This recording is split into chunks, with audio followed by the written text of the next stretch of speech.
Hi everyone, welcome back to our YouTube channel. మీరు చూస్తున్నారు master TV. నేను మీ విజయ్ కుమార్. చాలామంది హాస్టల్ వెల్ఫేర్ అభ్యర్థులందరూ కూడా లేటెస్ట్ అప్డేట్ ఏముంది చెప్పండి సార్, ఎస్డబ్ల్యూకి సంబంధించి ఫైనల్కి ఎప్పుడు రాబోతుంది ఏంటనేటటువంటి అంశాలు మరి అడుగుతున్నారు. సో దీనికి సంబంధించి లేటెస్ట్ అప్డేట్ ఏముంది ఈ యొక్క వీడియోలో మనం తెలుసుకునే ప్రయత్నం అయితే చేద్దాం. వీడియోని తప్పకుండా ప్రతి ఒక్కరు దయచేసి తప్పకుండా లైక్ చేయండి. ఈ యొక్క వీడియోని మీ ఫ్రెండ్స్ అందరికీ కూడా వాట్సాప్ గ్రూప్లలో షేర్ చేయండి. ప్రధానంగా చూసుకుంటే కనుక మనకి ఇప్పటికే చాలా రోజులు అయిపోయింది. సో మనకు ఫైనల్కి ఎప్పుడు రాబోతుంది ఏంటనేటటువంటి అంశం పైన మరి ఇప్పటికీ కూడా కొంతగా క్లారిటీ లేదు. సో అది కనుక్కుందామని చెప్పేసే నేను ఈరోజు టీఎస్పీఎస్సికి కాల్ కూడా చేయడం జరిగింది. సో మనకి ఎంత ఆలస్యం అయితే అంత బాగుంటుంది. నేను గతంలో కూడా చెప్పడం జరిగింది. మనకు త్వరలోనే దీనికి సంబంధించినటువంటి కీ అయితే రాబోతుంది. సో కీ వచ్చేలోపు మనకు మరి ఇప్పుడు ఆల్రెడీ మనకు గ్రూప్ 4 సంబంధించినటువంటి వెరిఫికేషన్ అయితే కంప్లీట్ అయిపోయింది. జేఎల్ కూడా ఆల్మోస్ట్ అయిపోయినట్టే. అలాగే డిఎస్సికి సంబంధించినటువంటి సర్టిఫికేట్ వెరిఫికేషన్ ఏదైతే ఉందో ఇది షురూ కావాల్సి ఉన్నది. సో ఇది కూడా అయిపోయినట్లయితే కనుక సో ఎస్డబ్ల్యూ అభ్యర్థులకు చాలా మందికి ఫేవర్ అయ్యేటటువంటి అవకాశం ఉన్నది. ఎందుకంటే ఎస్డబ్ల్యూఓ అంత పెద్ద నోటిఫికేషన్ కాదు. మనకు అక్కడ ఉన్నటువంటి ఉద్యోగాల సంఖ్య కేవలం 581 మాత్రమే. కాబట్టి సో మనకు బార్డర్ మార్కుల దగ్గర ఉన్నటువంటి వాళ్ళకి జాబ్ దక్కాలి అంటే కనుక జోనల్లో మరి హెవీ కాంపిటీషన్ ఉంటుంది. కాబట్టి సో మనకు ఈ యొక్క నియామక ప్రక్రియ అంతా కూడా అయిపోతే వేరే వాటివి అయిపోతే కనుక మీకు మంచి అవకాశాలు ఉంటాయి. సో కాబట్టి లేట్ కావాలనే కోరుకోండి. కానీ సో స్టేటస్ ఏముంది, అసలు ఎప్పుడు రావచ్చు, ఏం జరుగుతుంది ఏందని కనుక్కుందామని నేను కాల్ చేయడం జరిగింది. దాని యొక్క అప్డేటు మీకు ఇప్పుడు ఈ వీడియోలో ఇచ్చే ప్రయత్నం అయితే చేస్తాను. సో ఇక చూసినట్లయితే మనకు ఎస్డబ్ల్యూఓ ఫైనల్ కీ పైన మరి కొనసాగుతున్నటువంటి కసరత్తు అని చెప్పవచ్చు.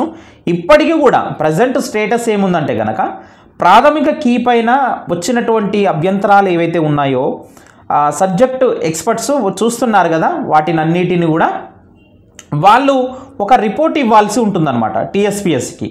ఏమంటే కనుక సో మనకు ప్రాథమిక కీలో వచ్చినటువంటి అభ్యంతరాలన్నిటిపైన సో వాళ్ళు చూసి ఏ సెషన్లో ఏ పేపర్లో ఎన్ని మార్కులు యాడ్ అయ్యేటటువంటి అవకాశం ఉన్నది ఏంటనేది సో ఒక రిపోర్టు మరి వివరంగా ఒక రిపోర్ట్ అనేది సమర్పించాల్సి ఉంటుంది. ఆ రిపోర్టు కూడా ఇప్పటి వరకు ఇవ్వలేదంట. సో ఎప్పుడు ఇస్తారు మరి ఆ రిపోర్ట్ అనేది మనకు కొద్దిగా ఎదురు చూడాల్సి ఉన్నది. ఆ రిపోర్టు అందగానే మనకు ఫైనల్ కీ అనేది విడుదల చేస్తారు ఖచ్చితంగా. సో మరి నేను అడిగాను, సార్ ఎప్పటి వరకు మరి ఈ యొక్క రిపోర్ట్ అనేది వచ్చేటటువంటి అవకాశం ఉంది అంటే కనుక అయితే మనకు ఆ రిపోర్ట్ అనేది ఇంకా ఒక వారం రోజుల్లోపు మరి టీఎస్పీఎస్సికి రావచ్చు అన్నట్లుగా చెప్తున్నారు. ఆ రిపోర్టు వచ్చిన తర్వాత మరి మరొక వారం రోజులు తీసుకొని వాళ్ళు మొత్తానికి దాదాపుగా ఇంకొక 10 నుంచి 15 రోజులు పట్టేటటువంటి అవకాశం అయితే ఉన్నది మనకు ఫైనల్ కీ రావడానికి. ఈ ఫైనల్ కీ వచ్చిన తర్వాత మనకు చాలా వేగవంతమైనటువంటి ప్రక్రియ అనేది మొదలవుతుంది. ఫైనల్ కీ వచ్చిన వెంటనే దాదాపుగా మనకు జిఆర్ఎల్ జనరల్ ర్యాంకింగ్ లిస్ట్ కూడా చాలా తొందరగా వచ్చేటటువంటి అవకాశాలు ఉంటాయి. ఆ తర్వాత మనకు 1:3 పిలవడము, తర్వాత మనకు సర్టిఫికేట్ వెరిఫికేషన్ ఇదంతా కూడా మరి వేగంగా జరిగేటటువంటి అవకాశం అయితే ఉన్నది. ఎందుకంటే 581 పోస్టులే కాబట్టి దాదాపుగా ఒక పోస్టుకు 3 చొప్పున పిలిచినా కానీ ఒక 1600-1700 మంది కన్నా ఎక్కువ అయితే గారు. అయితే మరి ఆలోపు మనకి ఇదంతా జరిగేలోపు ఈ డిఎస్సి నియామక ప్రక్రియ మొత్తం పూర్తయిపోతే బాగుంటుందని చెప్పేసి ఎస్డబ్ల్యూ అభ్యర్థులు అయితే కోరుకుంటున్నారు. నిజంగా పూర్తవుతుంది ఖచ్చితంగా 100%. వాళ్ళదైతే డిఎస్సి వాళ్ళదైతే 100% అక్టోబర్ మంత్ ఎండ్ లోపు కంప్లీట్ అయిపోతుందండి, కంప్లీట్గా అయిపోతుంది. సో ఆలోపు మరి మంచి మార్కులు వచ్చినటువంటి వాళ్ళు డిఎస్సిలో కొంతమంది వెళ్ళిపోతారు, జేఎల్లో వెళ్ళిపోతారు. కాబట్టి ఎస్డబ్ల్యూ వాళ్ళకి కట్ ఆఫ్ విషయంలో కూడా కొంత తగ్గేటటువంటి అవకాశం అయితే ఉన్నది. కానీ మనేక మాస్టర్ టీవీ తరపు నుంచి మరి ముఖ్యంగా మేము రిక్వెస్ట్ చేస్తున్నాము నిరుద్యోగులందరి తరపున. మరి చాలామంది మంచి మెరిట్ సాధించినటువంటి వాళ్ళు అన్ని పోటీ పరీక్షలలో ఉన్నారు. వాళ్ళందరికీ కూడా ముఖ్యమైనటువంటి విన్నపం ఏంటంటే కనుక గ్రూప్ 4లో మనం చూసామండి. సో గ్రూప్ 4లో మనం చూసాము.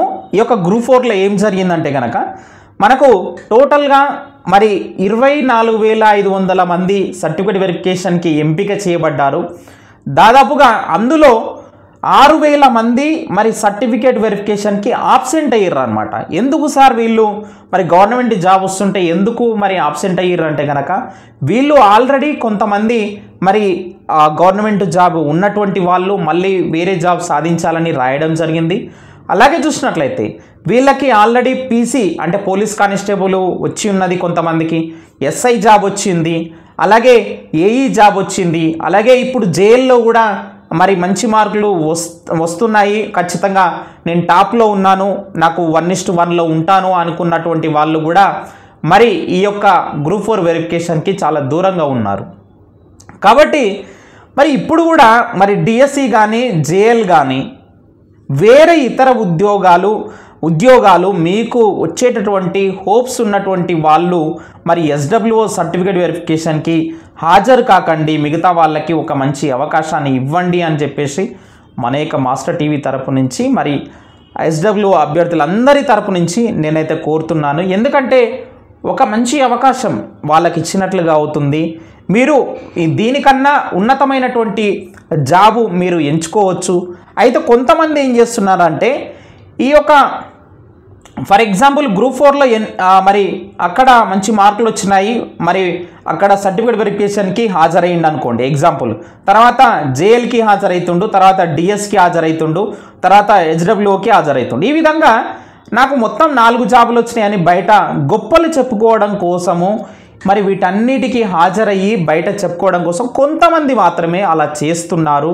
సో అది కరెక్ట్ కాదు ఫ్రెండ్స్. మీరు ఎందుకంటే 4 వీటిలలో చేయబెట్టినప్పుడు మరి మీరు ఫైనల్గా అంతిమంగా ఎంచుకునేది ఒక జాబ్ కాబట్టి 3 బ్యాక్లాగ్ పోస్టులు అనేవి ఉండడం జరుగుతుంది. ఎప్పుడైతే సర్టిఫికేట్ వెరిఫికేషన్కి హాజరవుతారో అక్కడ కౌంట్ చేయబడుతుంది. కాబట్టి నిజంగా ఇది కొంచెం మీరు సీరియస్గా తీసుకోండి, మిగతా వారికి అవకాశం ఇవ్వాలని చెప్పేసి నేను మళ్ళీ పదే కోరుతున్నాను. సో ఏదేమైనా కానీ మనకైతే ఆ యొక్క ప్రాథమిక కీ పైన వచ్చినటువంటి అభ్యంతరాలపైన మరి సబ్జెక్ట్ ఎక్స్పర్ట్స్ అయితే ఇంకా కూడా మరి రిపోర్ట్ అయితే సమర్పించలేదు.